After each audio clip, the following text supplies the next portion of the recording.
대통령 변호인단이 긴급 기자회견을 열었습니다. 대통령을 수사하고 체포했던 공수처의 이른바 영장 쇼핑이 실제 확인됐다는 겁니다. 공수처는 그동안 서울중앙지법에서 각종 영장이 기각되자 이 받기 편한 서부지법에서 받은 거 아니냐 이런 의혹을 부인해 왔는데요. 대통령 측이 수사 기록을 보다 보니 대통령 압수수색 영장을 서부지법에서 발부받기 전에 공수처가 중앙지법에 냈다가 기각됐던 사실을 확인했다는 겁니다. 여권도 다 들고 일어나는 분위기입니다. 첫 소식 남영주 기자입니다. 대통령 변호인단 윤갑근 변호사가 서류 2가지를 흔들어 보입니다. 이것이 압수수색 영장이고 이것이 기각된 통신영장입니다. 고위공직자범죄수사처가 서울중앙지법에 청구했다가 기각된 대통령 관련 영장이 확인됐다는 겁니다. 대통령 측은 그간 주장해왔던 공수처의 영장 쇼핑이 실제 확인된 것이라며 법적 대응을 예고했습니다. 공수처의 대통령 수사는 불법에 불법을 더하고 거짓에 거짓을 쌓아올린 이번 수사의 바벨탑임이 입증되었습니다. 공수처가 중앙지법에 청구했다가 기각된 대통령 관련 영장은 현재까지 모두 3건입니다. 각각 지난해 12월 6일과 8일 기각된 압수 통신영장으로 공수처가 서부지법에 영장을 청구하기 전보다 앞선 시점입니다. 앞서 오동훈 공수처장은 서울중앙지법에 영장을 청구한 적은 없다고 했습니다. 체포영장을 전제로 한 대답이었습니다. 서부지방법원에 체포영장 청구하기 전에 혹시 서울중앙지방법원에 체포영장 청구한 적 있습니까? 윤석열 대통령에 대한 체포영장은 서부법원에 처음 청구했습니다. 주진우 국민의힘 의원은 공수처가 허위 답변을 했다고 문제 삼았습니다. 체포영장 이외의 다른 영장을 중앙지법에 청구한 적이 있느냐는 물음에 그런 사실이 없다고 답했다가 답변할 수 없다로 대답이 바뀌었다는 겁니다.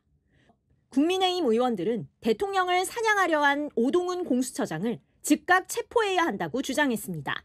채널A 뉴스 남영주입니다. 공수처는 서울중앙지법에 영장을 청구했다가 기각당했던 사실은 인정하면서도 아무 문제 없는 적법한 절차였다고 반박했습니다. 공수처의 해명은 장호림 기자가 이어갑니다. 고위공직자범죄수사처는 윤석열 대통령 관련 영장을 서울중앙지법에 청구했다가 기각된 건 사실이라고 인정했습니다. 하지만 윤 대통령 체포영장을 서울중앙지법에 청구한 적은 없다고 반박했습니다. 윤 대통령 측 변호인이 주장한 12월 20일 청구된 체포영장 대상은 대통령이 아닌 김용현 전 국방장관이었다는 겁니다. 공수처는 지난해 12월 6일과 8일 압수수색 영장을 청구할 때도 윤 대통령 이름을 기재한 사실도 인정했습니다. 하지만 압수수색 대상으로 기재한 곳은 대통령 관저나 대통령실은 아니었다고 반박했습니다. 공수처는 영장 기각 사유도 중복 청구가 많아 조정을 하라는 것이었다고 해명했습니다. 윤 대통령에 대한 수사 권한이 없다는 사유로 기각당한 게 아니었단 겁니다. 법원은 이 사안에 대해 의견을 표명하는 게 부적절하다는 입장입니다. 서울중앙지법 관계자는 진행 중인 사건이라 특별히 들을 말이 없다고 전했습니다. 공수처가 윤 대통령에 대한 체포영장을 청구한 적이 없다고 하지만 서울중앙지법의 관련 영장을 기각당했다가 서울 서부지법에 체포영장을 청구했다는 의혹이 사실로 확인되면서 영장 쇼핑 논란은 이어질 전망입니다. 채널A 뉴스 장호림입니다. 네, 아는 기자 법조팀 김정근 기자 나와 있습니다. 이거 좀 한번 살펴봐야 될 것 같아요. 대통령 변호인 측과 여권에서는 이거 공수처의 거짓말이 드러났다. 영장 쇼핑이 확인됐다라고 지금 긴급 회견까지 열었고 공수처는 또 아무 문제 없는 거라고 얘기를 해요. 한번 정리를 해주시죠. 네, 결론부터 말씀드리면 윤석열 대통령에 대한 체포영장은 기각된 적이 없고 수색영장이나 통신영장이 기각된 건 맞다. 이렇게 요약할 수 있겠습니다. 하나하나 따져보면요. 공수처는 12월 6일 윤 대통령에 대한 압수수색 영장과 통신영장을 서울중앙지법에 청구했지만 기각당합니다. 12월 8일 추가로 보완한 압수수색 영장도 마찬가지로 기각됐고요. 같은 달 20일엔 김용현 전 국방장관에 대한 체포영장을 청구했다가 이것도 발부받는 데 실패합니다. 총 4번의 영장 기각 중에 윤 대통령에 관한 건 수색 통신영장 3개로 정리되는 겁니다. 어쨌건 그동안 안 나왔던 내용이 지금 이번에 나오면서 이게 시끄러운 건데, 자, 여권에서는 공수처가 이 기각당했던 내용을 숨기고 다른 법원에 가서 체포영장을 발부받았다. 이거 문제가 되는 겁니까?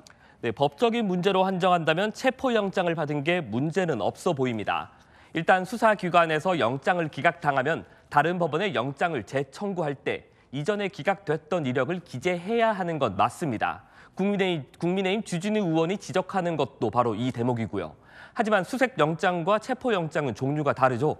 이럴 땐 이전에 기각됐던 이력을 따로 첨부하지 않고 다른 법원에 신청해도 위법은 아닙니다. 위법은 아니다. 그럼 이건 어떤 거예요? 영장 쇼핑. 그러니까 편한 곳에서 영장 받으려고 막 쇼핑 다녔다. 이건 문제가 되는 겁니까? 네, 아무리 법적으로 문제가 없다고 해도요. 영장 쇼핑 아니냐는 비판은 가능할 것 같습니다. 일단 윤석열 대통령에 대한 수색영장이나 통신영장을 서울중앙지법에 냈다가 기각됐던 건 맞거든요. 공수처는 윤 대통령에 대해 체포영장을 청구한 적은 없지 않느냐는 건데요.